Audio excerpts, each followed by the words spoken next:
Hello and welcome to Ninja Prep. This is Kapil Goyal, your educator and mentor for PG physics. तो इस video lecture के अंदर हम लोग डिस्कस करेंगे इलेक्ट्रिक फ्लक्स और गाउस लॉ के क्वेश्चंस। एंड जितने भी क्वेश्चंस होंगे बहुत अच्छे क्वेश्चंस होंगे। ये वाला लेक्चर और इसके अगले वाला लेक्चर, इन दोनों में हम गाउस लॉ और इलेक्ट्रिक फ्लक्स के क्वेश्चन डिस्कस करेंगे। तो चलिए स्टार्ट करते हैं लेक्चर को। तो पहला जो क्वेश्चन है, उस क्वेश्चन में हमें बोला गया है if the electric flux entering and leaving an enclose surface are φ1 and φ2। दो हमें फ्लक्स दिए हैं, एक जो एंटर कर रहा है वो और जो एक लीव कर रहा है वो फ्लक्स दिए हैं। तो electric charge inside the surface बोला गया है। तो मान लो कि ये सरफेस है, मान लो ऐसा कि ये सरफेस है, ठीक है, ये कंसीडर कर लो ये सरफेस है। फ्लक्स जो एंटर कर रहा है वो है φ1 और फ्लक्स जो बाहर निकल रहा है वो φ2 है। हमें बोला इलेक्ट्रिक चार्ज इनसाइड, तो यहाँ पर ये जो इलेक्ट्रिक चार्ज है इसकी वैल्यू हमें बतानी है। सबसे पहले आप साइन कन्वेंशन का देख के चलो। साइन कन्वेंशन, तो साइन कन्वेंशन की अगर हम बात करें तो फ्लक्स लीविंग φ2 जो है वो फ्लक्स लीविंग है।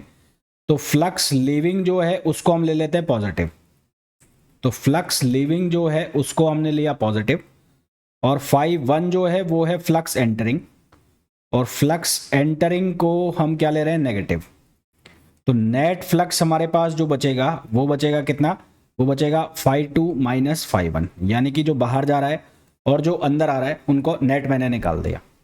अब हमारे पास जो गाउस लॉ है, तो according to Gauss law, according to Gauss law, Gauss law के अकॉर्डिंग क्या पढ़ते हैं हम, according to Gauss law, according to Gauss law, तो गाउस लॉ के अकॉर्डिंग हम पढ़ते हैं कि जो फाई नेट है वो किसके बराबर होता है, Q enclosed, enclosed charge upon epsilon not, यानी कि जो चार्ज अंदर बंद है सरफेस के अपॉन एप्सिलॉन नॉट कर दोगे, बराबर क्या आ जाएगा, फ्लक्स आ जाएगा। तो नेट फ्लक्स हमारे पास ऑलरेडी है, कितना है वो φ2 माइनस φ1 है। एनक्लोज्ड चार्ज आपको निकालना है, तो एनक्लोज्ड चार्ज ये हो गया अपॉन एप्सिलॉन नॉट। तो यहाँ से आपके पास किसकी वैल्यू आ जाएगी, क्यू एनक्लोज्ड की, और क्यू एनक्लोज्ड की वैल्यू कितनी आ गई, वो आ जाएगी φ2 माइनस φ1, और मल्टीप्लाई करना है इसको किसके साथ, एप्सिलॉन नॉट के साथ।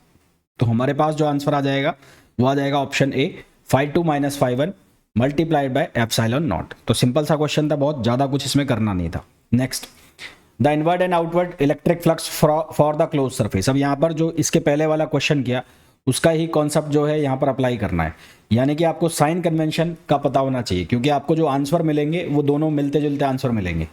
जैसे कि यहाँ पर पहला ऑप्शन है, इसमें 4 × 10⁻³ दिया हुआ है प्लस का, और यहाँ पर दिया हुआ है माइनस का। तो साइन कन्वेंशन अगर आपको पता होगा तो आपका एग्जैक्ट आंसर आएगा, अदरवाइज आपका आंसर जो है वो गलत हो जाएगा। पहली चीज तो आपको ये पता होना चाहिए कि जो फ्लक्स है वो किसके बराबर है, वो बराबर होगा Q enclosed over epsilon not. किसके बराबर होगा, Q enclosed over epsilon naught. तो फ्लक्स की वैल्यू निकालो। जो फ्लक्स अंदर आ रहा है वो कितना है, 8, और जो बाहर जा रहा है वो कितना है, 4। तो फाई नेट जो है उसकी वैल्यू कितनी हो जाएगी, -8 × 10⁻³। ये तो अंदर आ रहा है इसलिए किसका लिया, माइनस का, और जो बाहर जा रहा है वो कितना जा रहा है, 4 × 10⁻³। तो नेट फ्लक्स जो बचेगा वो बचेगा 4 × 10⁻³। ये नेट फ्लक्स की वैल्यू हो गई। तो हमारे पास नेट फ्लक्स आ गया -4 × 10⁻³, -4 × 10⁻³, और इसको मैंने बराबर कर दिया Q enclosed over epsilon naught. तो यहाँ से जब हम इसको सिंप्लीफाई करेंगे तो हमारे पास जो क्यू एनक्लोज्ड का आंसर आएगा वो आएगा -4 × 10⁻³ × एप्सिलॉन नॉट। अब आपको देखने में लगेगा कि बहुत ही सिंपल सा क्वेश्चन है, और जैसा पहला क्वेश्चन किया उसी का ये रेप्लिका है, उसी को बिल्कुल बस वैल्यू चेंज करिए, बाकी वही क्वेश्चन हो गया। पर ये क्वेश्चन इसलिए है कि आप जो साइन कन्वेंशन है उसका ध्यान रखो। जैसा कि मैं आपको कह रहा हूं कि यहाँ पर आपको हर तरह के ऑप्शन मिलेंगे और सिमिलर ऑप्शंस भी मिलेंगे। जैसे कि पहला और चौथा जो ऑप्शन है उसको अगर आप ध्यान से देखो, आपने जैसे ही साइन कन्वेंशन में गड़बड़ किया, आपने इसको प्लस लिया, +8 लिया, और इसको आपने -4 लिया, आपका आंसर गलत हो जाएगा, आपका आंसर प्लस में आ जाएगा। आप प्लस आंसर लगा के भी आओगे, आप सोचोगे कि आपने सही लगाया पर आप गलत कर दोगे। तो जो अंदर फ्लक्स आ रहा है उसको आप माइनस लेना है, और जो बाहर जो फ्लक्स जा रहा है उसको आपको क्या लेना है, प्लस लेना है, ठीक है, उसको क्या लेना है, प्लस लेना है। अब ऐसा मैं क्यों बोल रहा हूँ कि मान लो ये कोई सरफेस है, मान लो ये कोई सरफेस है ऐसे, तो फ्लक्स जो है वो किसके बराबर होता है, वो बराबर होता है E dot A, dot product होता है एरिया का इलेक्ट्रिक फील्ड के साथ। तो इलेक्ट्रिक फील्ड अगर ऐसे जा रहा है तो इसका जो एरिया वेक्टर वो ऐसे जाएगा, तो यहाँ से ई ए ये कॉस जीरो हो जाएगा, दोनों सेम डायरेक्शन में हो जाएंगे, तो यहाँ पर फ्लक्स आ जाएगा पॉजिटिव। और यहाँ पर इलेक्ट्रिक फील्ड ऐसे जा रहा है, एरिया वेक्टर ऑपोजिट चला जाएगा, एरिया वेक्टर ऑपोजिट चला जाएगा, तो यहाँ पर जो फ्लक्स आएगा वो माइनस ई आएगा। तो एंटरिंग फ्लक्स जो है वो नेगेटिव हो गया और जो आउटगोइंग फ्लक्स है वो क्या हो गया, पॉजिटिव हो गया, है ना। तो ये ध्यान रख के चलना। Next, Q1, Q2, Q3 and Q4 are the point charges located at point as shown in the figure, and S is a spherical Gaussian surface of radius r. Which of the following is true according to the Gauss law? इनमें से Gauss law के according कौन सा सही है? तो Gauss law क्या कहता है, enclosed charge। तो enclosed charge जो है उसकी वैल्यू देख लो आप, enclosed charge की वैल्यू क्या बन रही है, Q1 plus Q2 plus Q3। तो ये क्या बन रहा है, ये बन रहा है Q1 plus Q2 plus Q3, तो ये enclosed charge बन रहा है। और जो फ्लक्स है वो किसके बराबर होगा, वो बराबर होगा Q1 plus Q2 plus Q3 upon epsilon naught. तो ये जितने भी टर्म्स लिखे हैं इनमें जो RHS आना चाहिए वो उसमें क्या आना चाहिए, Q1 plus Q2 plus Q3 upon epsilon not आना चाहिए। तो पहला ऑप्शन जो है उसमें 2 एप्सिलॉन नॉट है, ये गलत हो गया। थर्ड ऑप्शन में 4 तक लिखा हुआ है, ये गलत हो गया। 4 तो आउटसाइड द स्फीयर है, आउटसाइड का चार्ज कंसिडर नहीं होगा। और जो दूसरा ऑप्शन है उसमें लिखा हुआ है Q1 plus Q2 plus Q3 upon epsilon not, RHS इसका सही है। LHS अगर इसका काउंट करते हो तो LHS होता है फाई, और फाई फ्लक्स बराबर होता है E dot ds, E dot ds। अब यहाँ पर जो इलेक्ट्रिक फील्ड है वो हर चार्ज की वजह से कंसिडर किया हुआ है। अब electric field is due to both charges, whether it is inside और वेदर इट इज आउटसाइड। चाहे चार्ज अंदर हो चाहे बाहर हो, उन दोनों की वजह से इलेक्ट्रिक फील्ड होगा। जबकि जो फ्लक्स है वो केवल charge enclosed inside the surface, surface के अंदर जो चार्ज बंद होगा उसकी वजह से केवल फ्लक्स होगा। जबकि जब इलेक्ट्रिक फील्ड हम निकालते हैं तो it is due to both the charge inside the surface and outside the surface, दोनों की वजह से ये चार्ज कंसीडर जो इलेक्ट्रिक फील्ड है वो कंसीडर होगा। तो इलेक्ट्रिक फील्ड 1 की वजह से कितना हो गया E1, 2 की वजह से कितना हो गया E2, 3 की वजह से कितना हो गया E3 और 4 की वजह से कितना हो गया 4। तो इसका मतलब ये वाला एक्सप्रेशन सही लिखा हुआ है।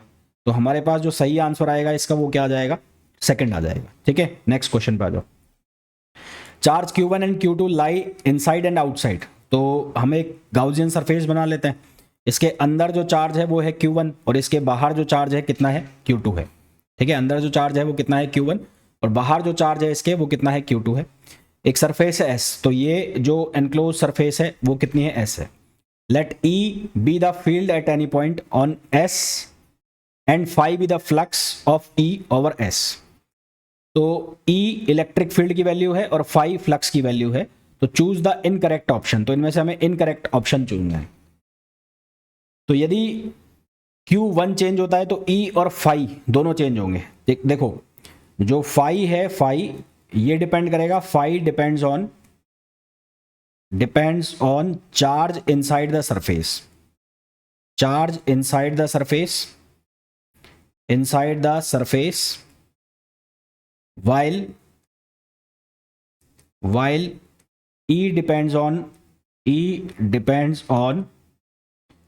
both चार्जेस का मतलब है कि वो बाहर वाले चार्ज और अंदर वाले चार्ज दोनों पर डिपेंड करेगा। तो जब Q1 चेंज होगा तो उसकी वजह से E भी चेंज होगा और फाई भी चेंज होगा, है ना। उसकी वजह से E भी चेंज होगा और फाई भी चेंज होगा। तो ये बिल्कुल सही लिखा हुआ है पहला स्टेटमेंट।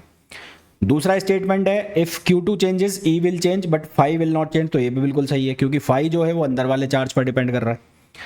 तीसरा है यदि Q1 को हम 0 कर देंगे तो फाई की वैल्यू 0 हो जाएगी, Q1 को 0 करोगे तो फाई की वैल्यू 0 हो जाएगी, सही है। और Q2 is not equals to 0 तो E is not equals to 0, है ना। Q2 0 है नहीं है, फाई हमेशा 0 होगा। और Q1 0 है, फाई 2 0 नहीं है, तो इलेक्ट्रिक फील्ड 0 नहीं होगा, यानी कि थर्ड स्टेटमेंट भी सही लिखा हुआ है। फोर्थ स्टेटमेंट है यदि Q1 0 नहीं है तो फाई 0 नहीं होगा।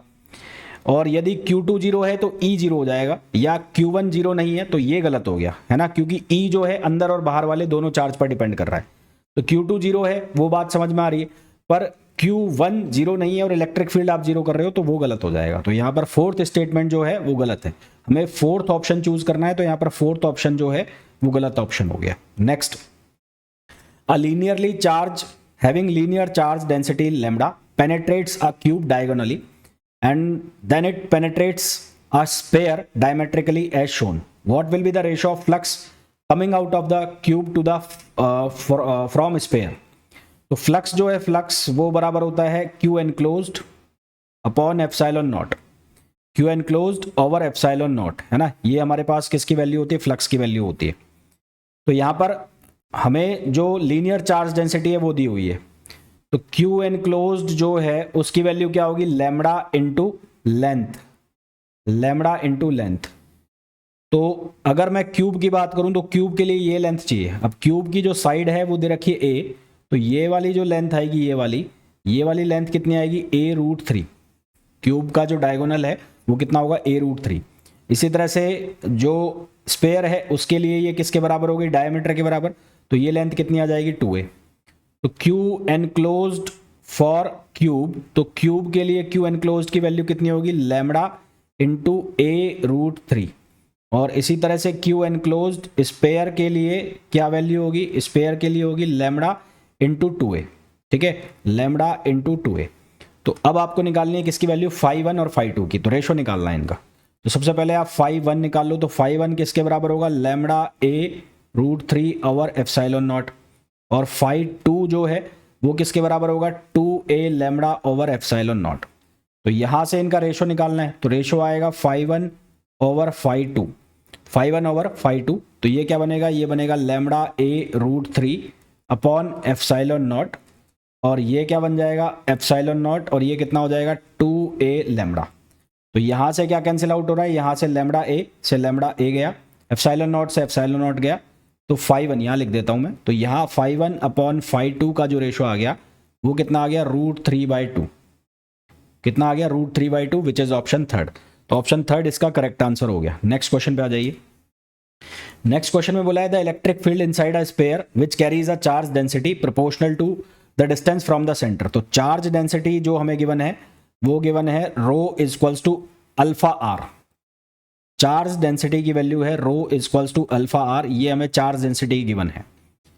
हमें इलेक्ट्रिक फील्ड निकालना है, तो इलेक्ट्रिक फील्ड अगर मैं फ्लक्स गाउस लॉ यूज करता हूं तो फ्लक्स इक्वल्स टू होता है Q enclosed over epsilon naught.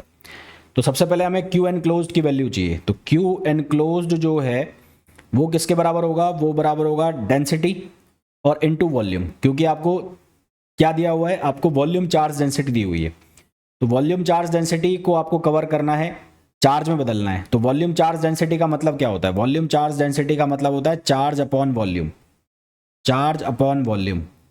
तो यहां से अगर आपको चार्ज फाइंड आउट करना है तो चार्ज कैसे फाइंड आउट होगा, रो इंटू वॉल्यूम आपको करना पड़ेगा, आपको करना पड़ेगा रो इंटू वॉल्यूम। तो आपने एक स्मॉल सेगमेंट कंसिडर किया, स्पेरिकल सेगमेंट के लिए उसका जो वॉल्यूम है स्पेरिकल कोऑर्डिनेट से हालांकि हम लिखते हैं पर मैं डायरेक्ट लिख रहा हूँ, वो कितना लिखेंगे हम, 4πr² dr। तो वॉल्यूम जो है उसको एक बार के लिए मैं डी टाउ लिख देता हूँ, और ये डी टाउ की वैल्यू कितनी होगी, 4πr² dr, केवल स्पेयर के केस में। तो यहाँ से क्यू एनक्लोज्ड की जो वैल्यू है, रो की वैल्यू आपने कितनी रख दी, अल्फा आर, और ये कितना हो जाएगा, ये हो जाएगा 4πr² dr, ठीक है, कितना हो जाएगा ये 4πr² dr, ये वैल्यू हो जाएगी। इसको जब हम सिंप्लीफाई करेंगे तो यहाँ से हमारे पास बनेगा 4π अल्फा, वो चला जाएगा बाहर, 4π अल्फा कहाँ जाएगा, बाहर आ जाएगा, साफ साफ दिख रहा है। आर क्यूब बनेगा, आर क्यूब का जब हम इंटीग्रेशन करेंगे तो इसकी लिमिट ले लेते हैं हम, 0 से आर ही लिमिट ले लेते हैं। तो इसका इंटीग्रेशन करेंगे तो ये बनेगा r⁴/4। तो ये हमारे पास किसकी वैल्यू आ गई, ये एनक्लोज चार्ज की वैल्यू आ गई। अब फाई जो है, फाई वो किसके बराबर होगा, E.ds, E.ds। तो स्पेरिकल सरफेस है, स्पेरिकल सरफेस कुछ इस तरह से होगा, तो इसका इलेक्ट्रिक फील्ड इस तरह से बाहर जा रहा है, और इसका जो एरिया वेक्टर होगा वो इस सरफेस के ऐसे जाएगा, तो दोनों पैरेलल हो जाएंगे, पैरेलल हो जाएंगे तो डॉट प्रोडक्ट क्या हो जाएगा, 0, को इनके बीच का एंगल 0 हो जाएगा, तो E.ds बन जाएगा सिंपल ये। तो ये क्या बन जाएगा, ds मतलब एरिया वेक्टर, और एरिया वेक्टर स्पेयर के केस में क्या लिखेंगे, 4πr², तो 4πr²। तो अब हमें क्या करना है, फाई को बराबर करना है Q enclosed over epsilon naught. तो मैंने क्या किया, 4e into 4πr², Q enclosed की वैल्यू कितनी हो गई, 4π अल्फा r⁴ अपॉन ये हो गया 4 एप्सिलॉन नॉट, 4 एप्सिलॉन नॉट। तो क्या कैंसिल आउट हो गया, 4π से 4π कैंसिल आउट हो गया, एक r² से एक r² गया, यहाँ r² बच गया, r⁴ है तो r² बच गया। तो यहाँ से e की जो वैल्यू है हमारे पास वो क्या बन गई, वो बन गई alpha r² over 4 epsilon not, alpha r² over 4 epsilon not. जो कि ऑप्शन हो जाएगा कौन सा, सेकंड। तो हमारे पास जो इसका सही आंसर है वो कौन सा आ जाएगा, सेकंड आ जाएगा। नेक्स्ट क्वेश्चन पे आ जाओ। A thin spherical shell, thin spherical shell जो है उसके लिए तीन चीजें आप याद रखना।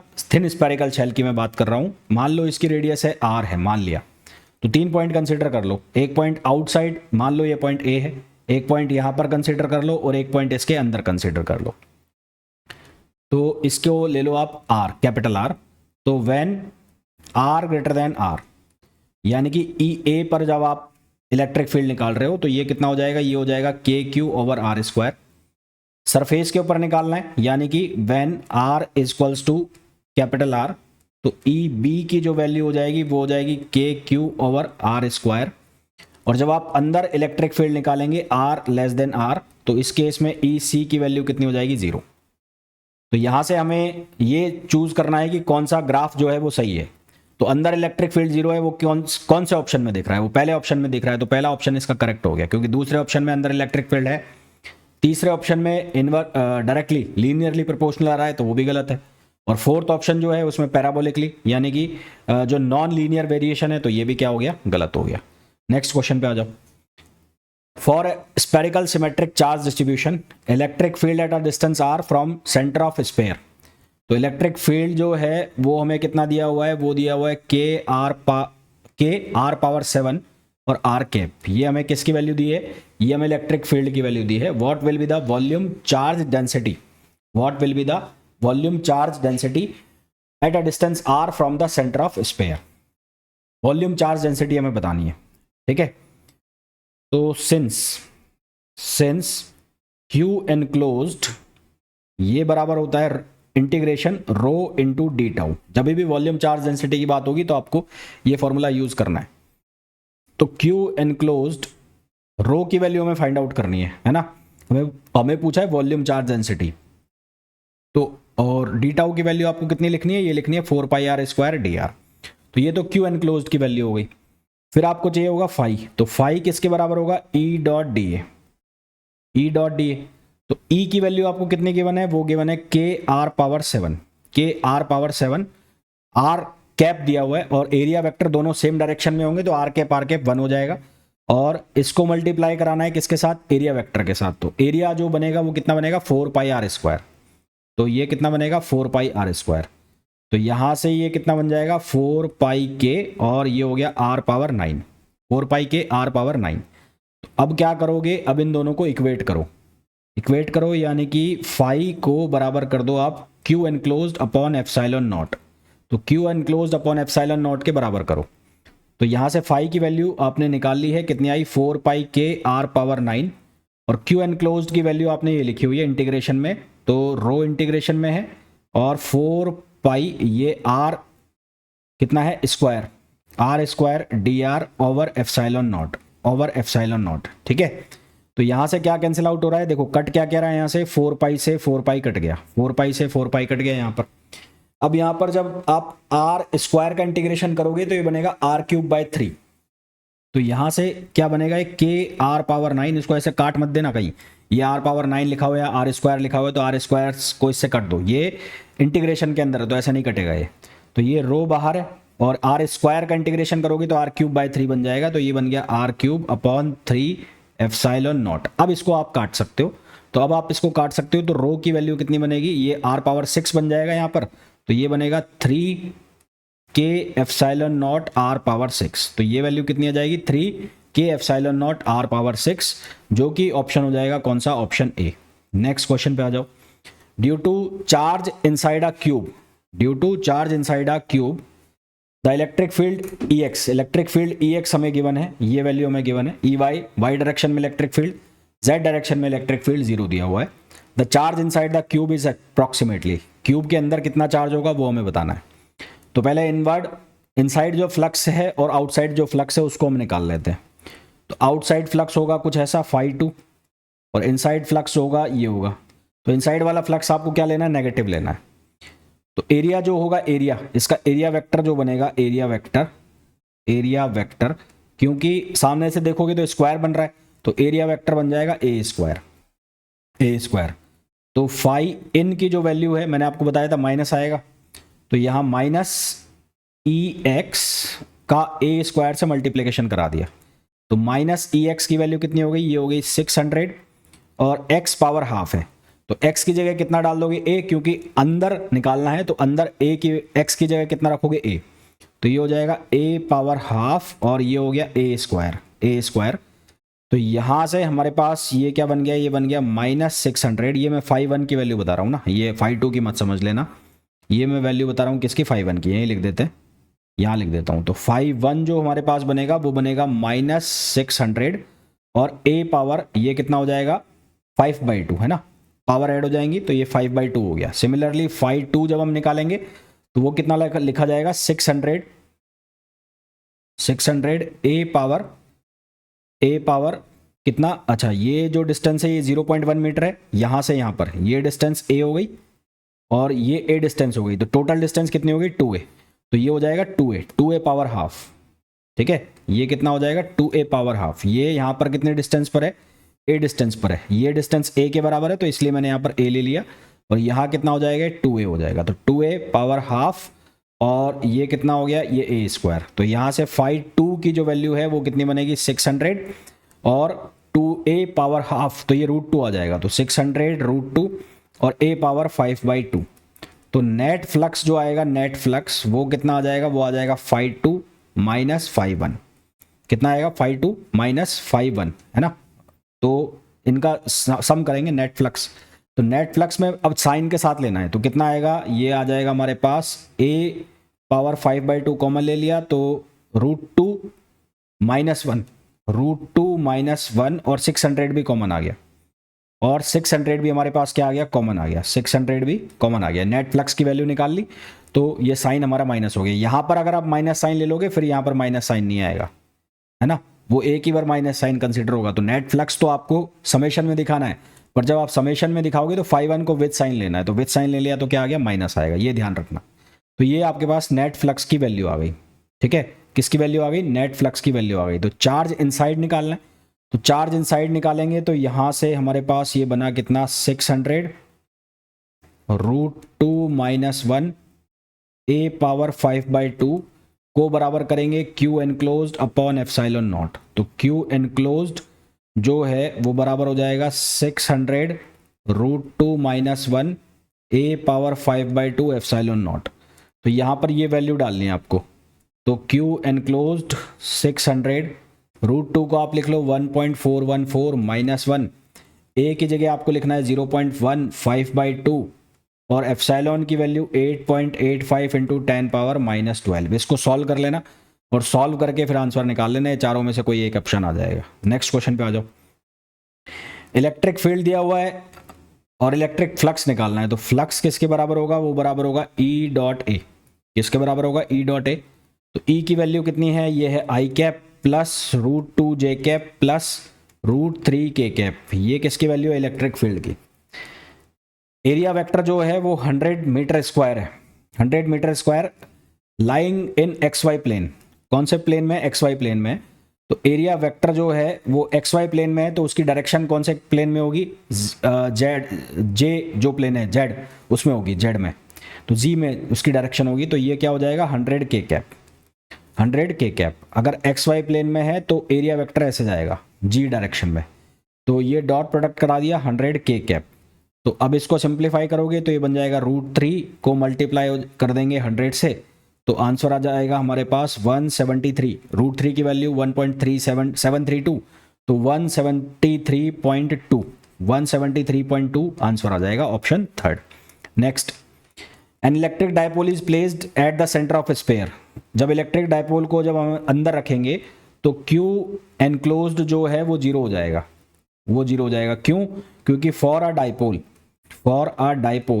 डायपोल की जब हम बात करते हैं डायपोल में क्या करते हैं, एक चार्ज हम लेते हैं माइनस का, एक चार्ज लेते हैं हम प्लस का, दोनों का मैग्नीट्यूड सेम होता है, साइन अपोजिट होते हैं। तो नेट चार्ज जो है अंदर बंद वो कितना हो जाएगा, जीरो। तो अंदर नेट चार्ज जीरो हो जाएगा तो फ्लक्स तो जीरो होना ही होना है। ठीक है, तो flux of electric field passing through the sphere is zero.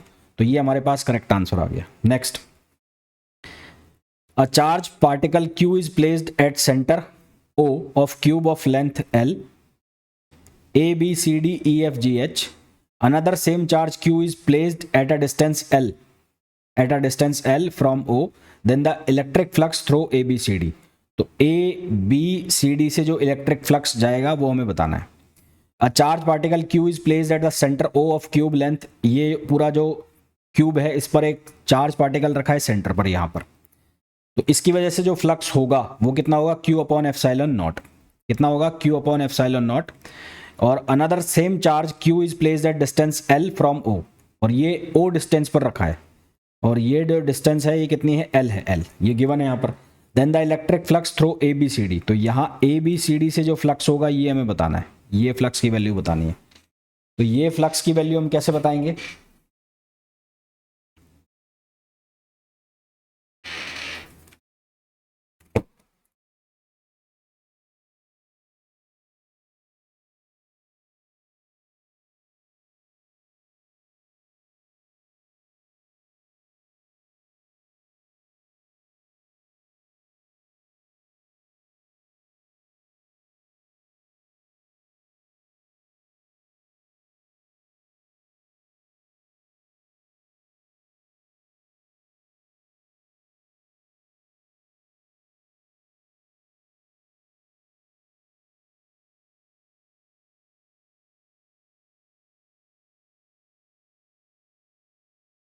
देखो इस क्वेश्चन में क्या दिया है, charge particle Q is placed at centre O of cube of length L, A B C D E F G H। Another same charge Q is placed at a distance L from centre L from O, then the electric flux through ABCD।